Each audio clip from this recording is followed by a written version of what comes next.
आप देख रहे हैं इंडिया टाउन न्यूज भारत की बात, एक साल बेमिसाल।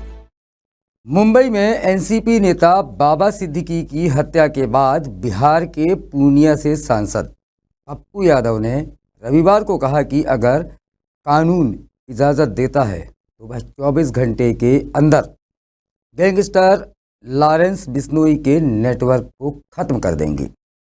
बाबा सिद्दीकी को शनिवार रात मुंबई के बांद्रा इलाके के खैर नगर में उनके विधायक बेटे जीशान सिद्दीकी के ऑफिस के बाहर 3 लोगों ने गोली मार दी, जिसके बाद उनकी मौत हो गई।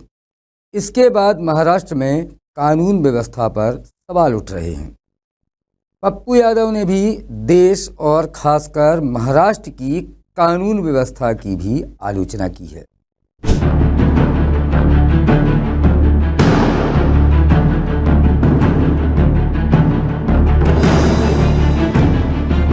पप्पू यादव ने ओपन चैलेंज करते हुए कहा है, जेल में बैठा एक अपराधी सरकार को चुनौती दे रहा है और लोगों की हत्या कर रहा है और हर कोई मूक दर्शक बना बैठा हुआ है।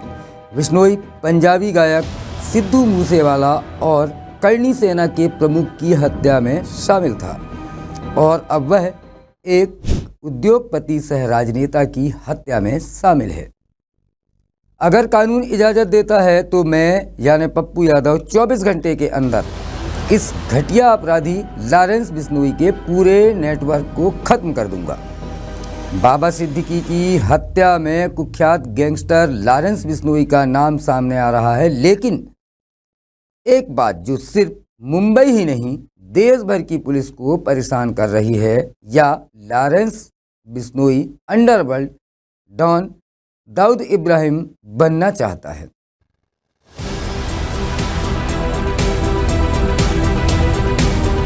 क्योंकि जो काम डी गैंग नहीं कर सका वह काम लॉरेंस बिश्नोई का एल गैंग कर रहा है। पंजाब में उसने सिद्धू मूसेवाला को मरवाया तो दिल्ली में उसके गुर्गों ने कई कत्ल किए। यूपी से लेकर महाराष्ट्र तक उसके नाम की दहशत है। आखिर कौन है ये लॉरेंस बिश्नोई? जन्म के समय उसका चमकदार चेहरा देखकर उसकी माँ इतनी खुश हुई कि नाम ही रख दिया लॉरेंस। उसके पुलिसकर्मी पिता ने घोषणा की कि उनका बेटा एक आईपीएस अधिकारी बनेगा। 12 फरवरी 1993 को जन्मा लॉरेंस बिश्नोई स्नातक है और पंजाब के फिरोजपुर का निवासी है। लॉरेंस के पिता 1992 में हरियाणा पुलिस में कांस्टेबल के रूप में शामिल हुए थे, लेकिन उन्होंने 5 साल बाद ही अपनी नौकरी छोड़ दी और खेतीबाड़ी शुरू कर दी। लॉरेंस ने पंजाब विश्वविद्यालय से एलएलबी की पढ़ाई पूरी की। 2009 में पढ़ाई के दौरान वह पंजाब यूनिवर्सिटी के एक छात्र संगठन से जुड़ा। उसी दौरान उसकी मुलाकात छात्र संगठन के अध्यक्ष गोल्डी बराड़ से हुई।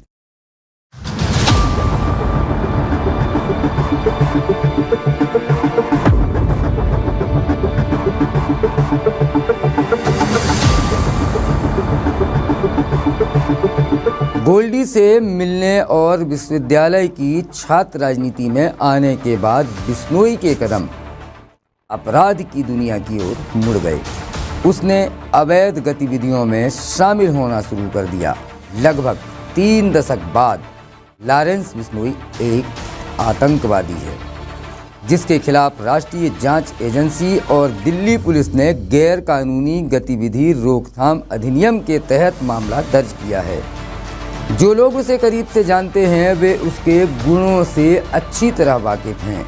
वह कॉलेज चुनाव में एक कुशल योजनाकार साबित हुआ। उसने students organisation of Punjab university SOPU का गठन किया, जो आज भी मौजूद है। अच्छी योजना और दिन रात प्रचार के बावजूद बिश्नोई चुनाव हार गया। कॉलेज चुनाव में हार बिश्नोई के जीवन में एक महत्वपूर्ण मोड़ लेकर आई। वह बचपन से ही हार स्वीकार नहीं कर पाता था। प्रतिद्वंदी की जीत का जश्न चरम पर था। उसने अपमानित खुद को महसूस किया। एक पुलिस वाले ने खुलासा किया कि हारने के बाद उसका पहला कदम रिवाल्वर खरीदना था।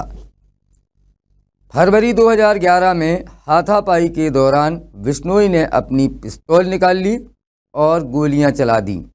इस घटना के बाद बिश्नोई के खिलाफ पहली FIR दर्ज की गई।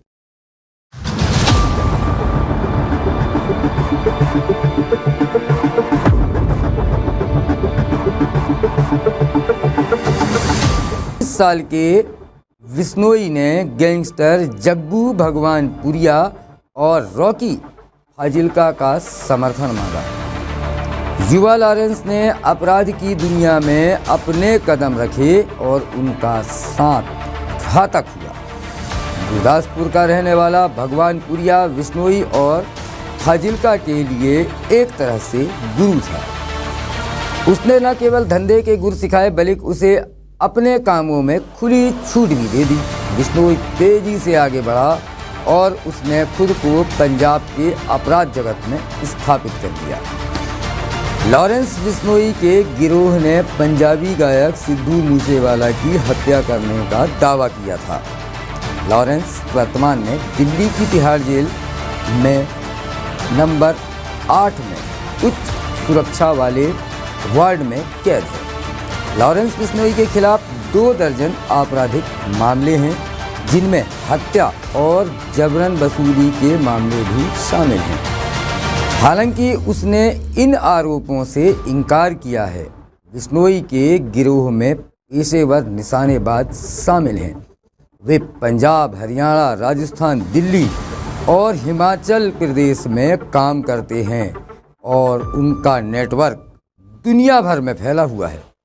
उसके साथ ही संदीप उर्फ काला जठेड़ी को दिल्ली पुलिस स्पेशल सेल ने महाराष्ट्र संगठित अपराध नियंत्रण अधिनियम यानी मकोका मामले में 5 लाख रुपए के इनामी के साथ गिरफ्तार किया था, जो फिलहाल जेल में बंद है।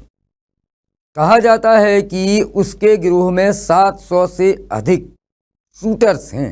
NIA ने गैंगस्टर लॉरेंस बिश्नोई और गोल्डी बराड़ के खिलाफ गैंगस्टर टेरर केस में एक चार्जशीट दाखिल की है।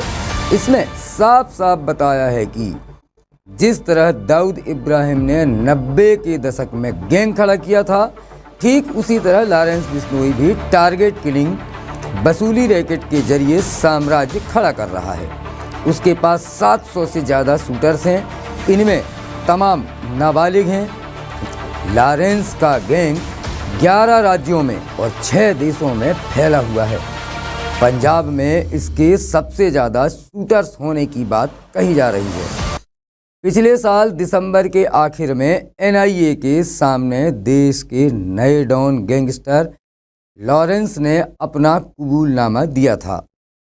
इसमें उसने कबूल किया था कि कैसे वो कॉलेज पॉलिटिक्स से जुर्म की दुनिया में आया और किन गठबंधनों ने बिश्नोई को वह बनाया जो वह आज है। एक पुलिस अधिकारी के अनुसार इन गठबंधनों को मजबूत करने के बाद जेल में रहते हुए भी बिश्नोई काम कर सकता था।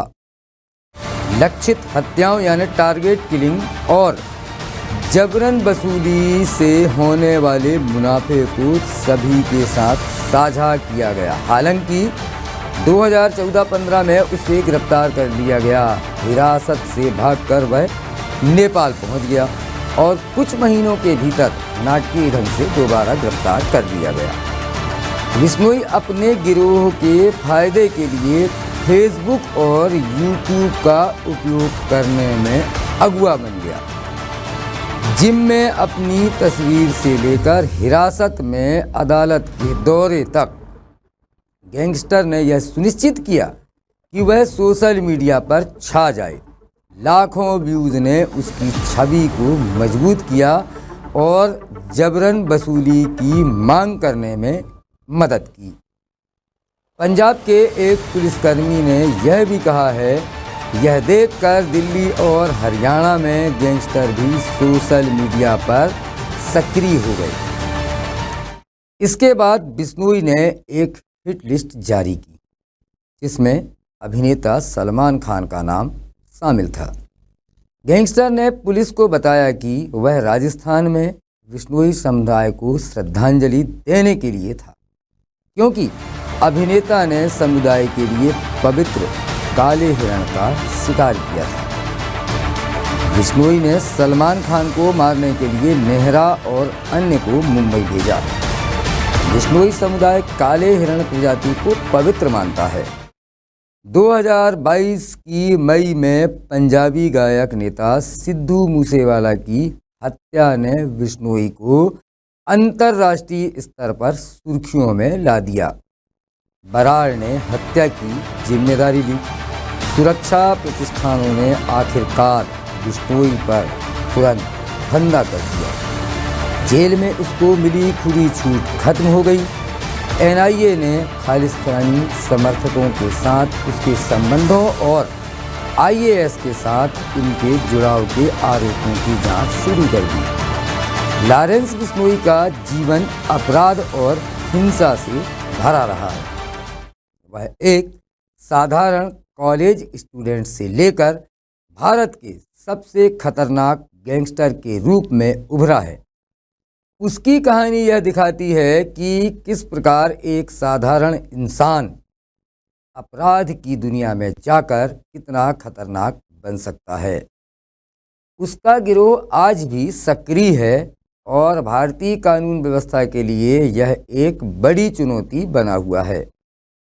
उसकी गिरफ्तारी और जेल में बंद होने के बावजूद उसका आपराधिक नेटवर्क देश और विदेश दोनों जगह सक्रिय है, जो यह साबित करता है कि वह जुर्म की दुनिया का एक बड़ा नाम बन चुका है।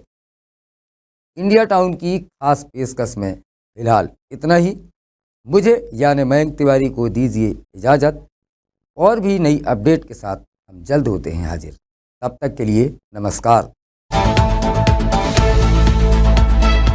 आप देख रहे हैं इंडिया टाउन न्यूज भारत की बात, एक साल बेमिसाल।